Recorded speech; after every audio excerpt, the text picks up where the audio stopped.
Hello everyone, this is Stacy Ellis. Welcome to my channel. If you are new here and you're just now tuning in, I create content to help better your lives. I discuss things on nutrition, I discuss spiritual things, I discuss just things to better yourself as a person. So if that sounds like something that you are interested, please subscribe. And I'm actually here to talk about a very controversial topic, the Roe versus Wade controversy. Now, I will start the premise by saying that I am neither a Democrat or a Republican. I'm a moderate. I'm in between. Okay, so I'll vote for Democrats and I'll sometimes vote for Republicans. Okay, so I'm going to put that out there now in case anyone thinks that I am biased to a side. Now, there's definitely certain things that I care about because of the fact that I'm a Christian. But I will say, as far as the abortion issue, I never voted for a political party based off of abortion. So I definitely voted for Democrats that were for pro-choice. And yes, I also voted for Republicans that were pro-life. And so I just want to put that out there in case anyone thinks that I'm trying to be biased on one side or the other. I am pro-life. As a Christian, I'm pro-life. But again, I have not voted based off of that one single issue. I like to look at all the issues, and I feel that it's kind of hard for me to just say, oh, I'm going to be all the way Democrat or I'm going to be all the way Republican, because they focus on different things, and there's good and bads with both sides. So I try to be strategic with my vote, and I try to see what will make the most impact based off of, what office they're voting for, what they stand for, and things like that. So with that being said, I did want to come at this at a different angle, the Roe versus Wade, because I know a lot of people are very caught in their emotions. They're very much like, oh, this is the way it should be. And I hope that I can give you at least a little bit of perspective that might be a little bit different than what you are used to hearing. So I have two things that I want to address. One is more political, and the other one is more on the spiritual side. So I'm going to start with the political. In case you're not interested in the spiritual, you can just watch the beginning part and then you can stop when you get to the spiritual part. But politically, so I understand a lot of people's frustrations in terms of the overturn of Roe versus Wade. There's a lot of people who feel that if they overturn this, then what else can they overturn? I hear a lot of people within the Black community who's concerned that, well, maybe they're going to bring slavery back, right? And so I understand that concern. I definitely understand people are concerned that things might get turned around. Things that we used to think would be okay might end up not being okay in the future. And I get it. I definitely get it. However, we have to understand what's really happening here. We have different branches of government, and within each branch, there's different things that they're required to do, right? Within the Supreme Court, our judicial system is designed to see if something is constitutional or not and rule on that. They are solely based on interpreting the laws, interpreting what is given to them. They are not law creators, okay? They do not create laws. Those who create laws are those in Congress and in Senate, okay? So we need to keep that in mind in terms of, what is the jobs and duties of these people. So knowing that the Supreme Court is here to just, do cases and interpret them and see if they are constitutional or not, really the Roe versus Wade situation ended with a law. They stated that abortion is now legal, right? That was the end result, that abortion was legal throughout the whole U.S. So that, in essence, was creating a law, which is not their job, right? Their job is to interpret, the Constitution, right? And so that is really, in essence, the controversy. If you really want to boil it down to the main essence of what's going on, the same thing would apply if we're talking about another issue, right? There's so many topics that have come up, like, for instance, the gun control. They may have to look at it and say, is this constitutional or not, right? And so, yes, that is their job.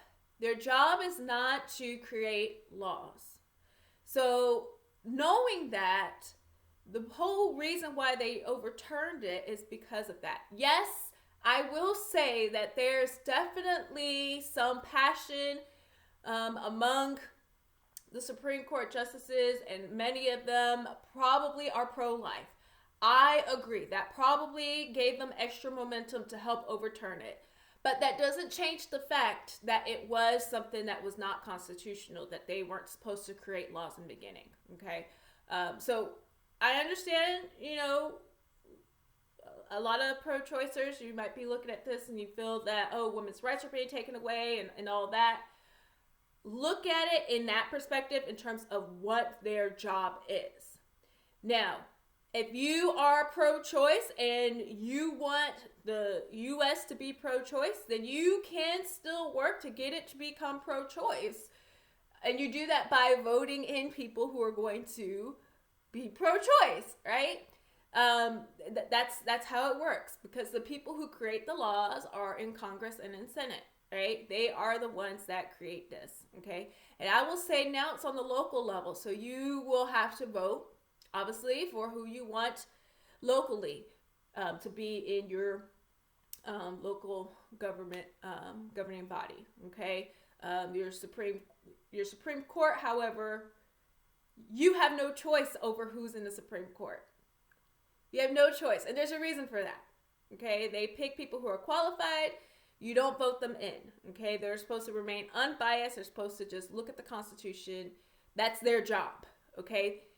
It's not constitutional for them to create laws, especially on a topic that's very controversial, that's very polar. The Republicans are pro-life.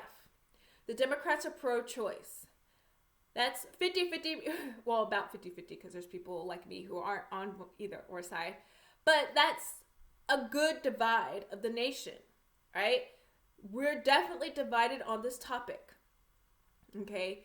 I know those of you who are pro-choice, you probably were very happy when Roe versus Wade, ended with, yes, abortions allowed throughout. Easy access for women to make that choice, safer options for women. I understand that. But just how as passionate you are about pro-choice, there are people who are just as passionate about pro-life. And so in order to keep our country together, that's part of the reason why we have the local levels of government along with the national levels, okay? So ideally, you should be living in areas where people think similar to you. I know that doesn't always happen. I know it's not always possible. But generally speaking, if you're Republican, you should be living in a state that's more Republican. If you're Democrat, you should be living in a state that's more Democrat. And by doing so, you should be happy with whatever laws that they have, because if you're a part of that party, then they will have laws according to what that party believes in that area. So, I live in Texas. Texas is a red state. I already know abortion here is frowned upon by most people. Now, there are people who are Democratic here, especially in the metropolitan areas, but for the most part, the majority of the state is Republican. And so if you are pro-life, being in a state like Texas, you will be happy with whatever laws they come up with. If you are pro-choice, go to California. They definitely allow for abortions there. Okay, so just keep that in mind. Okay. When it comes to topics that are so divided, such as abortion, really our Constitution, I mean, it allows a safe haven for us. So that way people who believe a certain way can live in certain places. Okay. Now, I will argue, I know some people, they will try to argue that women's right to their body is being taken from them, and it's almost like they're a slave, and they might refer to like the civil rights movements and the Civil War and things like that. I will say on a Christian perspective that it's not the same. You never have rights to your own body. Everyone wants to say that you have rights to your body and that you don't. You don't have rights to your own body. If you did, I mean, as much as you try to, you can't. You just walk outside, there's pollution in the air. I don't want to breathe in the pollution, but I can't not breathe it in, right? The water that I don't want to drink water that's contaminated, that has even a hint of contaminations in it, even though it might reach the health and safety standards. But that is what is here, right? For your child to go to certain schools, public schools, they have to be vaccinated with certain vaccines. If you go to a certain university, you might have to be vaccinated, the meningitis vaccine and, all these different things, right? You have to abide by certain rules just by living where you're at, right? The foods that we put in our body, you don't know what they have in those foods, right? And you're taking it in, okay? We really don't have as much rights as we think we do in terms of our body, right? We don't. And if you're a Christian, you definitely don't have rights to your body because you are a slave to Christ, okay? You're a slave to Christ. And if you're married, according to the Bible, your body's not your own. Your body is your spouse's. So I will say that, okay? So this whole idea that, your body, your choice, it's not 100% accurate. You don't have as much choices as you think you do. You may want all the choices, but the truth of the matter is you really don't. But that's just my opinion. So that's the political side. And now I'm going to get into the spiritual side of things. So I've heard many spiritual debates or religious debates on abortion. And yes, within the Christian community, we are pro-life. We say that life begins in the womb, that God knew us before we were even born, that we are fearfully, wonderfully made, that he knew us and he knitted us together in the womb. And so, yes, we definitely believe in life, pro-life. But I actually want to refer to some other ancient texts that are, it goes into this a little bit more, okay? Now, I know for some of you, this might be controversial, the fact that I'm bringing this up. I'm not here trying to be controversial by any means, but I just want to bring this into your attention. Those of you who are Christians, I just want to bring it to your attention. So, abortion is actually discussed in another ancient text that is accepted in the Orthodox Church. The Ethiopian Orthodox Church accepts this book as part of their Bible. Okay, now you can debate with me on whether it's holy scripture or not. I'm not here to debate about whether it's in the Bible or not. That's not what I'm here to talk about. But I will say that this was a text that was read by Jesus. It was read by the apostles. Definitely was. It's been quoted.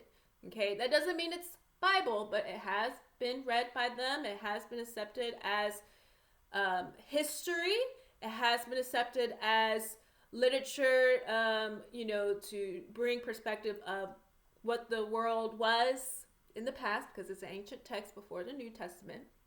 Okay, so whether you believe it's holy scripture or not, that it doesn't matter.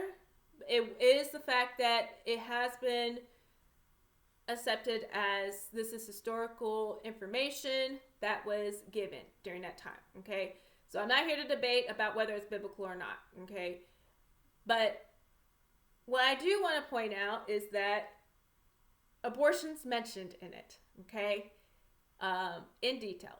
Okay, and this book is the Book of Enoch. The Book of Enoch, and there's different books of Enoch, and I'm referring to the second section, so that's considered to be a correct version of it's one that we would say, yes, this is one that was considered as part of the Bible of the Ethiopian church. If you're not familiar with Enoch, Enoch is he is referenced in the Bible, and God, they say that he walked with God. Okay, that's what the scripture says. But they don't go into detail in our Bible about what that means to walk with God. And the reason why is because they didn't need to, because they had the Book of Enoch, where they go into detail of what did it mean that Enoch walked with God. And we find that in the Book of Enoch, the Book of Enoch is pretty much, it's kind of like our Revelations. You know, we have our Book of Revelations talking about the end times. Well, that wasn't the end times that we're coming to was not the first end times. The first end times was actually Noah's flood. So before Noah's flood, there was an increase of evilness in the world.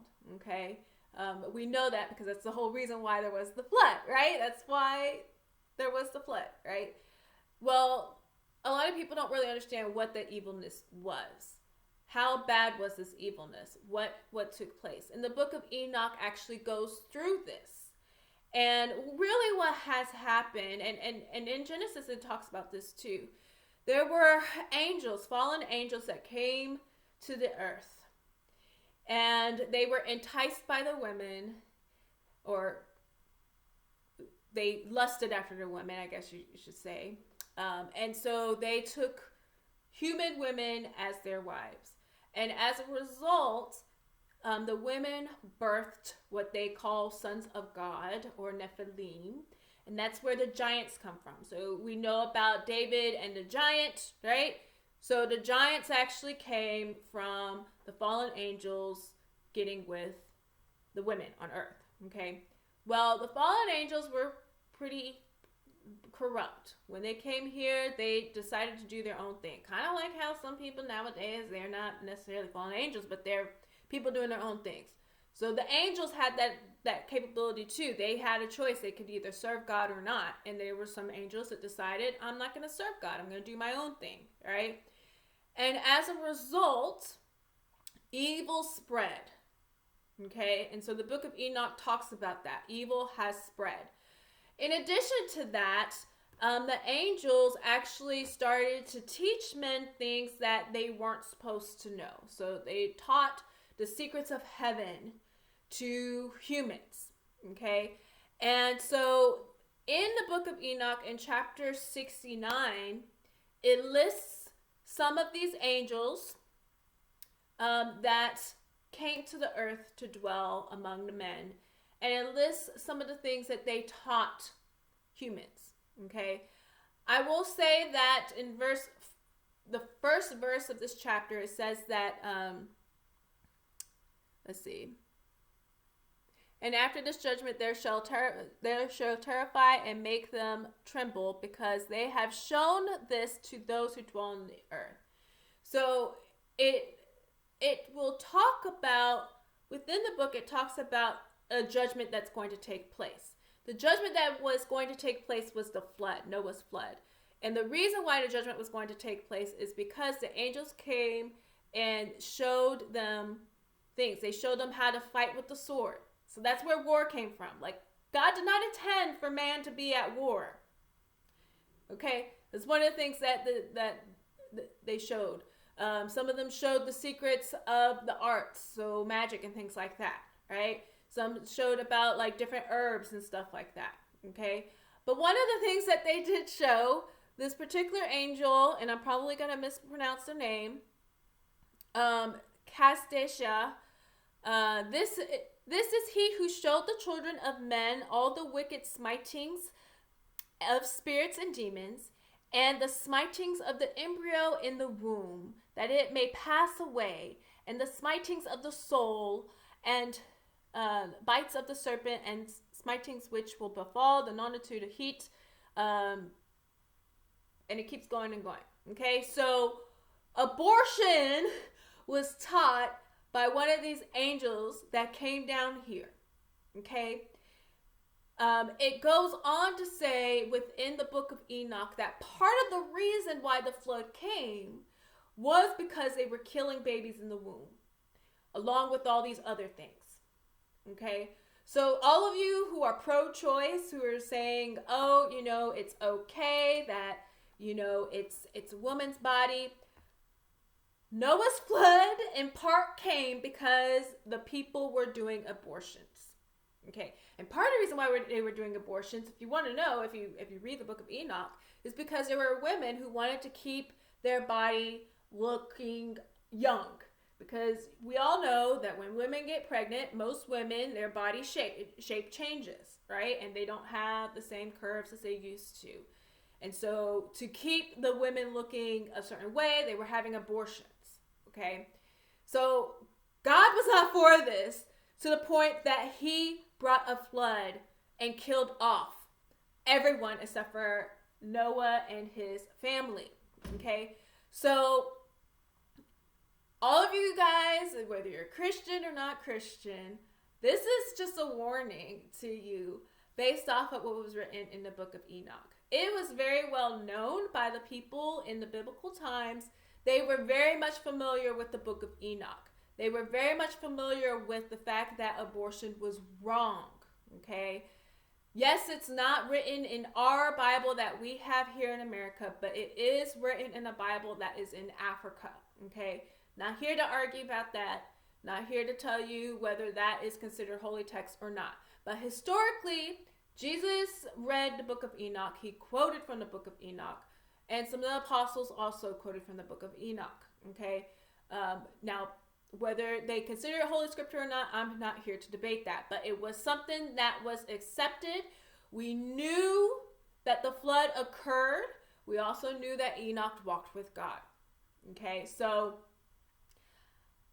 I hope that this brings some clarity for some people who might have been questioning whether or not you should be pro-choice or pro-life. If you fear the Lord, the fear of the Lord is the beginning of wisdom.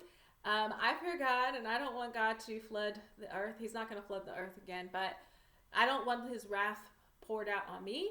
And so I'm definitely going to be fighting for those children, and I'm pro-life. If you're not convicted, God shows us things in due time and due season. So, you may not fully understand what I'm talking about. You may not, you might be like, okay, she's talking this crazy stuff about the book of Enoch.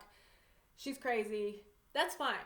It's God that brings conviction. It's God that brings everything into light. And so hopefully and prayerfully, I pray for you that God will show you. Don't just take my word for it. I pray that God will show you. And I do want to say one thing.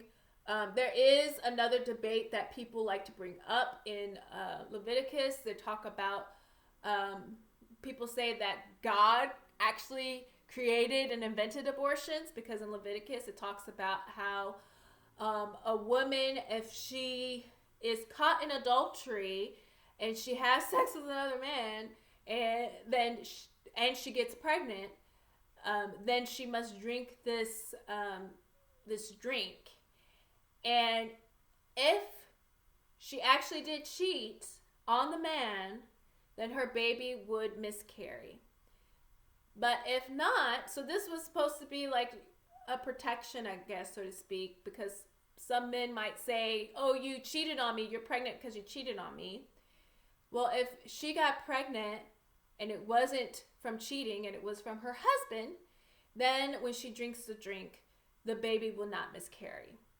Okay, so it was a sense of judgment, that would occur. Okay, I will say, if you want to use that as a basis, then technically, every single child that's born out of wedlock, every single child that's born out of adultery, then should be killed. Right? If we're going to base it off of that. But we're no longer under the old covenant. Okay? The whole purpose of that was to instill the fear of God in those people so that way they wouldn't commit adultery. Now, if you're a Christian, you have the word in your heart. And so as a Christian, you should feel convicted and not commit adultery. You just shouldn't, right? Like, if you really love God, you shouldn't commit adultery. And so, yeah. We're not under that anymore. We're not under the Old Testament. And you know, people can debate me on that too. That's fine. But I'm just going to say, if you want to use that as a basis, then you can't pick and choose which baby you want to keep. If you're going to use that Old Testament passage, you don't have a choice. Every single child that was born out of adultery would be put to death then. You had no choice in it. A good example of this actually taking place, David also was not, it applied to him as well. So David slept with Bathsheba. Bathsheba was married to Uriah. Bathsheba got pregnant. And David tried to cover his sin by killing Uriah. But God knew. God knew. And so, yeah, she had the baby, but guess what? The baby ended up dying because it was out of adultery. Okay? So, yeah. I'm not to put that there to confuse you or anything like that, but you know, you can't have a double standard. You can't say, oh, I'm going to keep this baby and not this baby. You know, if we're going to actually base it on the Bible, then let's really base it on the Bible then. Okay? But we're no longer under the law. We have grace, which is why all babies now can live, even if they're from the abortion standpoint. So thank God for his grace. If not, you know, there's so many people that would not be alive today. So I'm very, very grateful for his grace in that aspect. So, all right. I know this was a very controversial video. I just wanted to, like I said, bring another light for some people in this topic. Feel free to comment below on your topic or on your thoughts on this. I will say, if you're putting hateful things, mean things, I'm going to delete it. And if it gets really bad, then I'm just going to disable the comments. I'm here to have discussion. I'm not here to, you know, this is just what I come across and what I believe. I'm not here to cause more dissension and division within the body, you know. So, all right. You guys have a really good day, and I will see you guys next time. Bye.